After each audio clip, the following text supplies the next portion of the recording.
Estudiosos na Idade Média se comprometiam com o uso do argumento lógico para buscar a verdade. Hoje vamos explorar como eles usavam o argumento lógico na busca da pergunta final, se Deus existe. Como eles usavam a razão para demonstrar isso. Acompanhem-me hoje em A Igreja Católica, Construtora da Civilização. Descoberta. Restauração.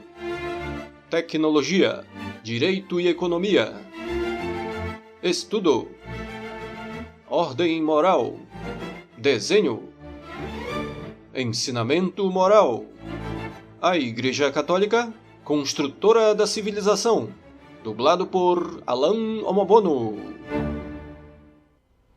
Bem-vindo à Igreja Católica, Construtora da Civilização. Sou Thomas Woods.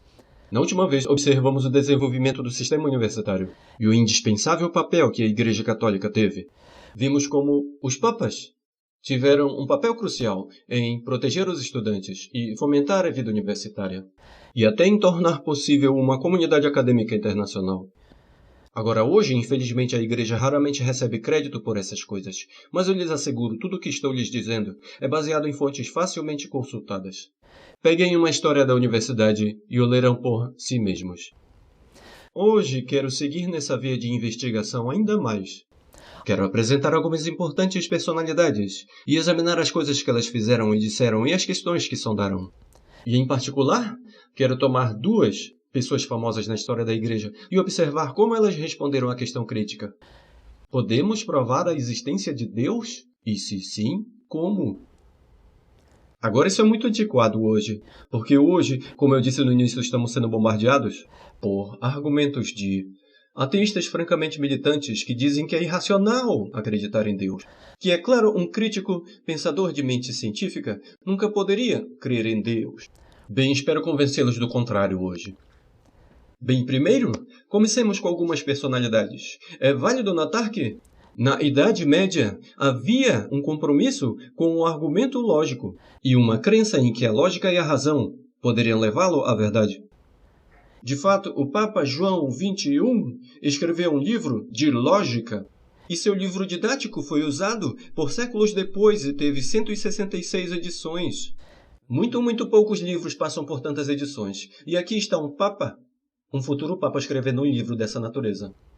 Agora, mais especificamente, um sujeito chamado Pedro Abelardo era um estudioso que morreu por volta de 1142. Ele foi controverso em sua época, mas abriu o caminho aos estudiosos que vieram depois dele. Abelardo era conhecido por, particularmente, um livro que escreveu, em latim é conhecido como Sic et Non. Literalmente significa sim e não. Pois o que Abelardo fez foi pegar aparentes contradições. Por exemplo, versículos bíblicos aparentemente contraditórios, ou declarações aparentemente contraditórias dos pais da igreja, e ele intencionalmente as justapôs para que elas ficassem bem próximas uma da outra na página. E lá estava você, cara a cara, com uma aparente contradição.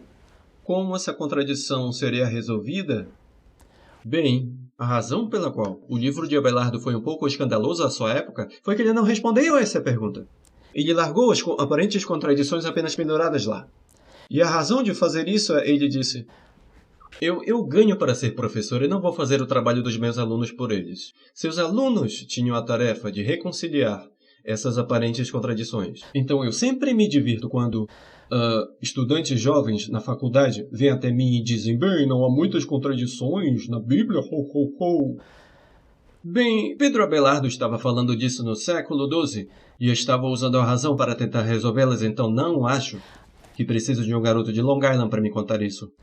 Mas o ponto de Pedro Abelardo era que quando você tem duas fontes, ambas possuindo autoridade, versículos bíblicos, por exemplo, pais da igreja, mas eles parecem estar dizendo coisas diferentes.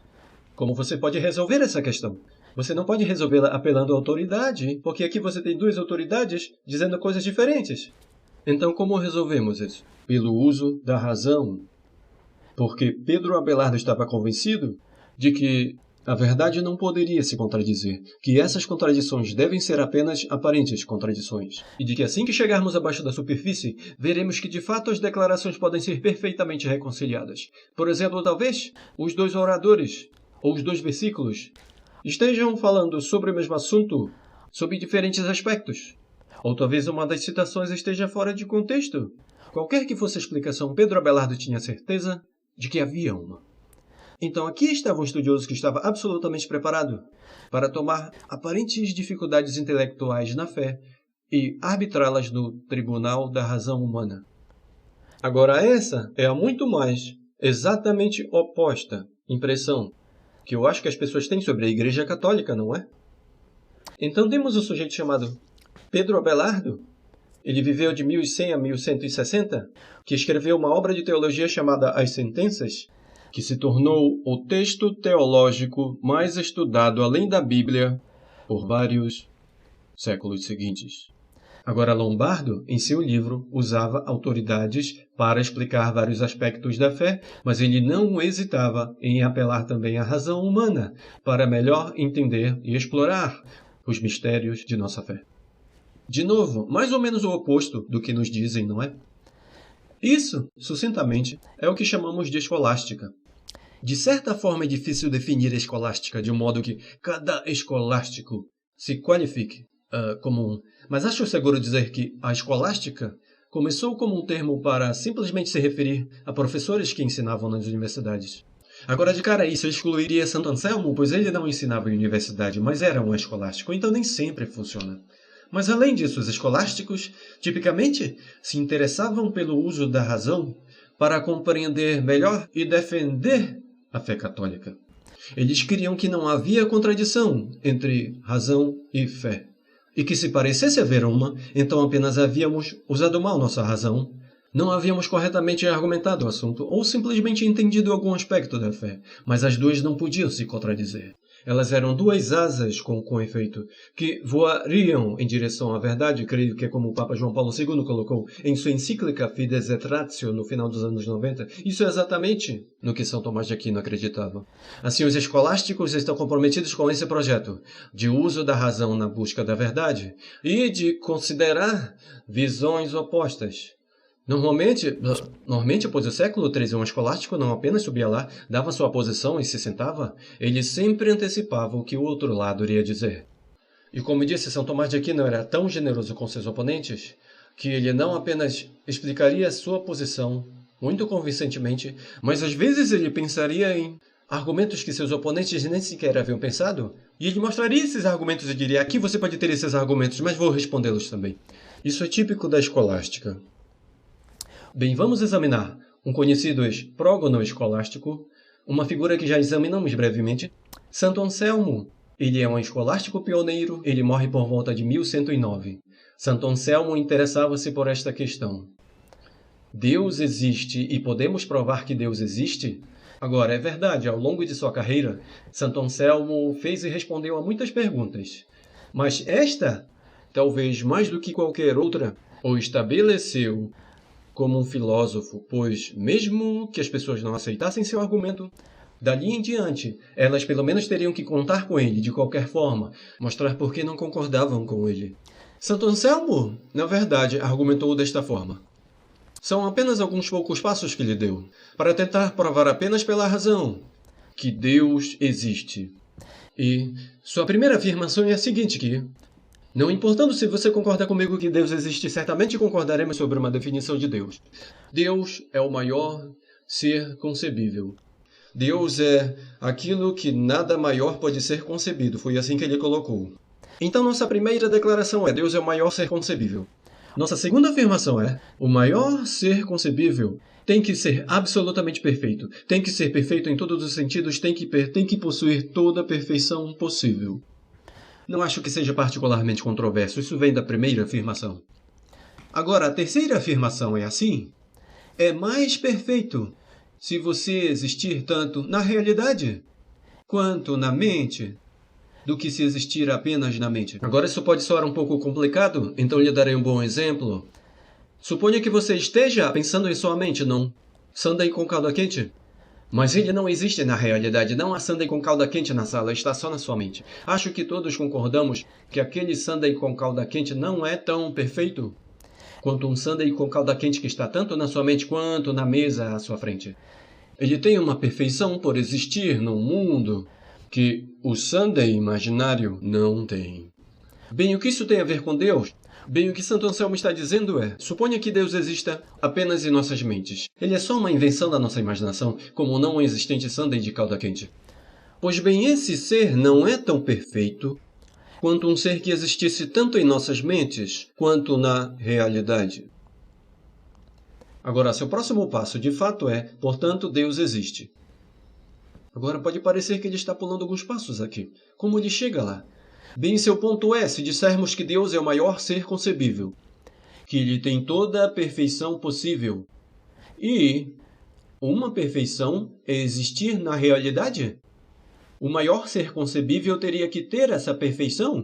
Ele teria que existir na realidade? Ou não seria o maior ser concebível se estivesse apenas em sua mente? Mas já concordamos que ele o é. Portanto, Deus existe. Agora, o que de fato o que Santo Anselmo está dizendo é que a existência de Deus está implícita na própria definição de Deus. Então, logo desembrulhemos essa definição. O que encontramos? Encontramos que sua existência está imediatamente implícita. Da mesma forma que, se realmente entendemos o que o número 9 é, então o que se segue da definição de 9 é que sua raiz quadrada tem que ser 3. Uma vez que entendemos totalmente o conceito de 9, entendemos que sua raiz quadrada é 3. Bem, igualmente, uma vez que entendemos totalmente a definição de Deus, vemos que parte de sua natureza é existir. Ele tem que existir. Agora, se você está pensando consigo mesmo, bem, não estou tão seguro de que isso funciona, parece um pouco escorregadio, vou salientar que a maioria dos filósofos de fato rejeitou a prova de Santo Anselmo. De fato, São Tomás de Aquino rejeitou a prova de Santo Anselmo, na verdade, mas sempre houve, na tradição filosófica ocidental, uma tradição minoritária que aceitou a prova de Anselmo. E, de fato, bem recentemente, um caro amigo meu, Bill Maher, que morreu em 1998, ele ensinou filosofia em Fordham por décadas, e ele absolutamente acreditava que a prova de Anselmo funciona.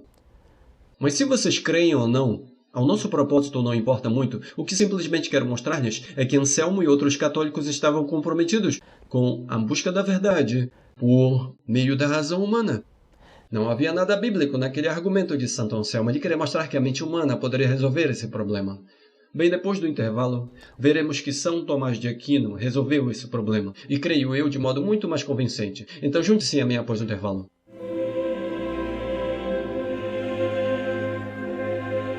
Você sabia? São Tomás de Aquino explica a existência de Deus como a necessidade de uma causa incausada. Noutras palavras, o universo deve ter sido causado por algo que em si não foi causado, que ele afirmou ser Deus. Você sabia? De acordo com Santo Anselmo, a existência de Deus está logicamente implícita na própria definição de Deus, que ele descreveu como o maior ser concebível. Bem-vindos de volta à Igreja Católica, construtora da civilização. Sou Thomas Woods. Antes do intervalo, acabamos de examinar a prova de Santo Anselmo para a existência de Deus. E se você quiser impressionar seus amigos, você pode referir-se a ela como a prova ontológica da existência de Deus, e você pode soar como um filósofo arrogante. Não que você quereria, mas pode fazer isso. Agora, como eu disse, a prova de Santo Anselmo foi rejeitada por um grande número de filósofos. Agora eu gostaria de considerar um que foi oferecido por São Tomás de Aquino. Mas comecemos primeiro com um pouco de dados de fundo sobre São Tomás e suas posições. Agora, São Tomás viveu no século XIII por volta de 1225 a 1274. Então, quando você considera quão jovem ele era quando morreu, o conjunto de sua obra torna-se ainda mais impressionante. Como você poderia ter feito isso? Como poderia ter feito isso? Isso faz lembrar a declaração de Santo Isidoro de Sevilha, que disse uma vez que alguém que lhe diga que leu tudo o que Agostinho escreveu deve ser um mentiroso. Bem, de algum modo, você quase se sente assim por São Tomás, que foi quem leu tudo e realmente absorveu tudo. Bem, São Tomás estava convencido, como eram os escolásticos típicos de sua época, de que fé e razão não podiam se contradizer. E São Tomás acreditava que nosso conhecimento consistia em 3 tipos diferentes. Por exemplo, ele argumentava que alguns dos nossos conhecimentos sabemos apenas pela revelação divina. Alguns conhecimentos sabemos tanto pela revelação divina quanto pela razão humana. E ainda outros conhecimentos sabemos apenas pela razão. Assim, por exemplo, uma informação que temos que sabemos por revelação divina apenas seria de que Deus é uma trindade, que Ele é um Deus em 3 pessoas divinas. Agora, São Tomás de Aquino disse que isso é algo que temos que saber por revelação divina, porque a razão humana nunca poderia chegar a essa conclusão. Isso é um mistério assombroso, jamais poderíamos chegar a essa conclusão. Agora, se eu puder devagar por um momento, salientarei que alguns pensadores tentaram afirmar que a razão humana também pode provar a trindade. O argumento é que, se sabemos que Deus é amor, e faremos disso algo diferente de apenas um adesivo de para-choque Deus é amor, realmente levaremos isso a sério, então Deus tem que ter uma natureza tripla, pois se Ele é amor, isso significa que tem que haver em Deus os 2 que amam, pois o amor existe entre 2 partes, e aí o amor é frutífero, então tem que haver uma terceira parte, de fato, tem que haver os frutos desse amor. É por isso que alguns teólogos às vezes apontam para a família humana de marido, mulher e filho, como de fato, imaginando a Trindade como um espelho da economia divina. Economia, é claro, em sua raiz grega, que significa doméstico, pois, de fato, o marido e a mulher se amam, e o fruto desse amor é o filho deles. Bem, isso não está nem aqui nem ali, pois o consenso é que a Trindade não é algo a que possamos chegar por prova estrita. Então isso cairia na primeira categoria de São Tomás. A segunda categoria, coisas que podemos conhecer pela revelação divina e pela razão, incluiria, por exemplo, alguns aspectos da lei moral. Suponho que, refletindo sobre o tema do assassinato, simplesmente refletindo honestamente usando sua mente, você provavelmente pode chegar à conclusão de que assassinato é algo que as pessoas não deveriam fazer. Que mesmo que Deus nunca tivesse dito nada sobre assassinato, você poderia chegar a ela como uma conclusão segura? Agora, Deus, é claro, nos disse que não podemos cometer assassinato. E São Tomás respondeu à pergunta que você poderia fazer: por que Deus nos diria algo que poderíamos descobrir sozinhos usando a razão humana? E um dos argumentos de São Tomás que eu acho muito bons em resposta a isso é: ele faz isso para tornar nossas vidas um pouco mais fáceis, pois nem todo mundo é filósofo ou tem tempo para ficar sentado 24 horas por dia tentando deduzir tudo no mundo através da razão humana. Então Deus nos ajuda. Ele nos diz coisas que, sim, poderíamos descobrir sozinhos, mas, bem, alguns de nós são muito ocupados ou cabeças duras para fazer isso, basicamente. A terceira área do conhecimento é o conhecimento que é conhecido apenas pela razão. E um exemplo disso seria o que causa arco-íris. Não há nada na Sagrada Escritura que nos explique o que causa o arco-íris, e também não há nada na Sagrada Tradição que o explique. Isso entendemos pela busca rigorosa da razão. Bem, agora voltando a São Tomás. Ele coloca a questão: se Deus existe? Agora, como eu disse, São Tomás sempre antecipa os argumentos de seus oponentes. E ele antecipou todos eles. Ele até apresenta argumentos em que eles não pensaram, então é muito revelador que quando São Tomás está tentando pensar em todos os argumentos contrários à existência de Deus, quantos ele apresenta? Só 2. Um deles é a existência do mal, e a outra é que o universo parece funcionar sozinho, é como se não precisássemos de um Deus, sendo supérfluo postular sua existência. E de certa forma, esses são os mesmos argumentos que estão conosco até hoje. Bem, aqui está uma das provas de São Tomás, e estou adaptando-a para uso moderno. Mas comecemos com o seguinte: suponhamos que você está nos frios do supermercado. Você quer ir ao balcão de frios e pegar um pouco de peru. Você vai até lá, porém, e descobre que precisa pegar um número antes de chegar ao balcão e pegar seu peru.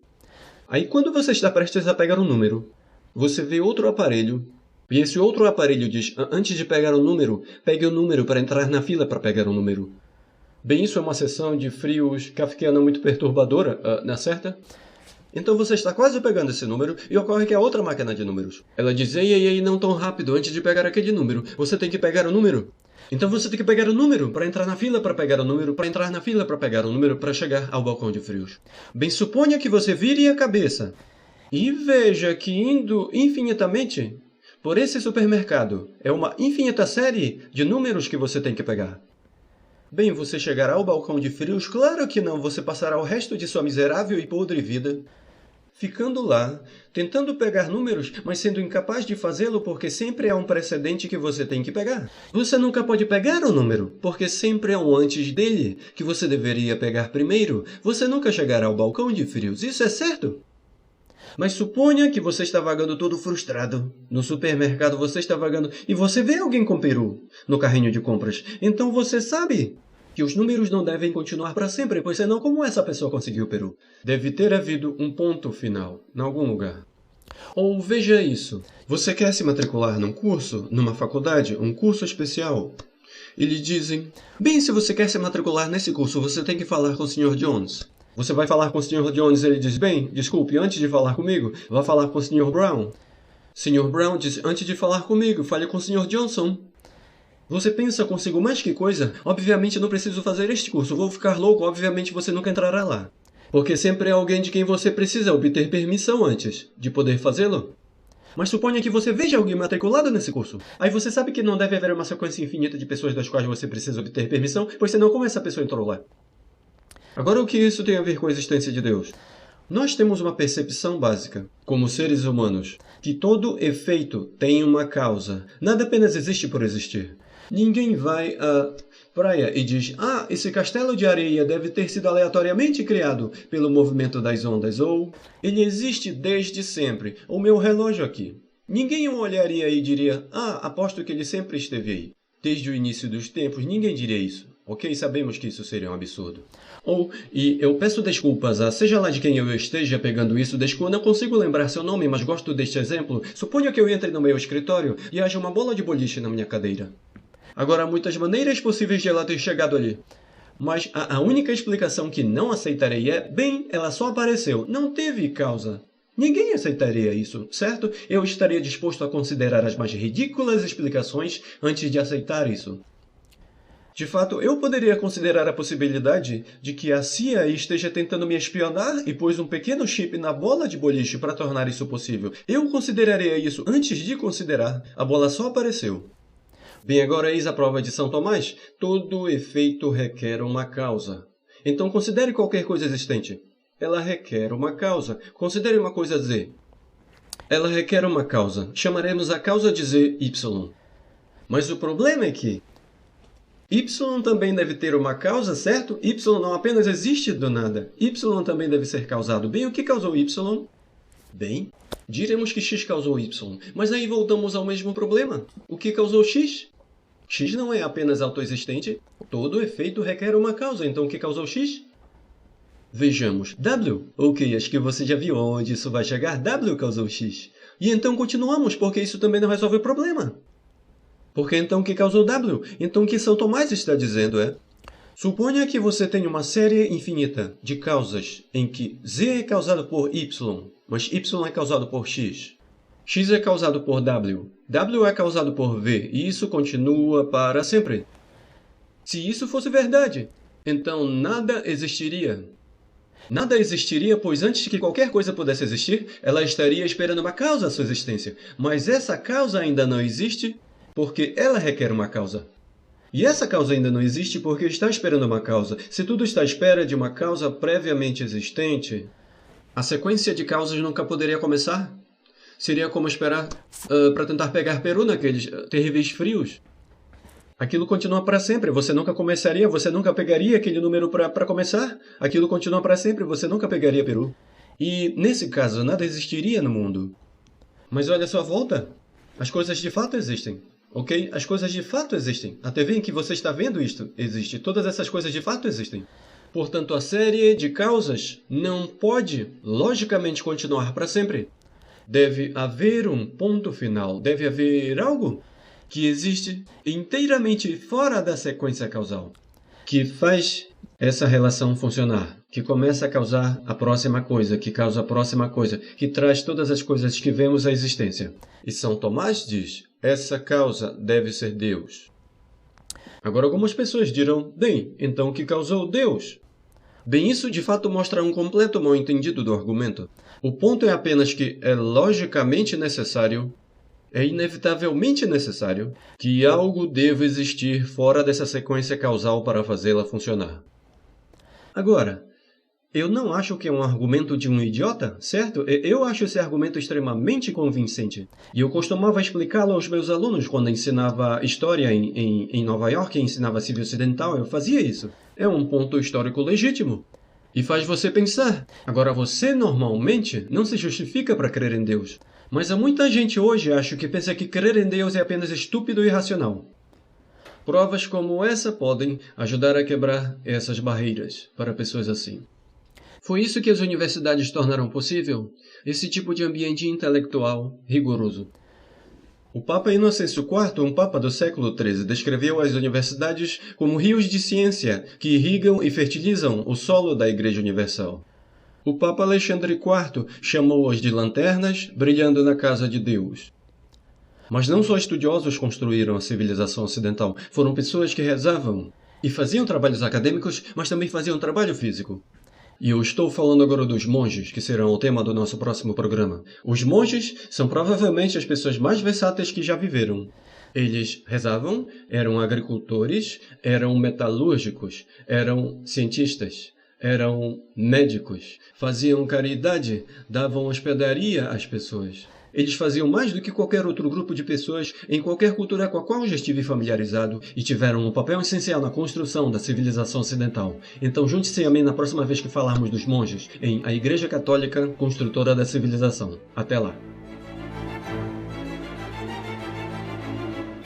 Para mais informações, acesse youtube.com/AlanOmobono.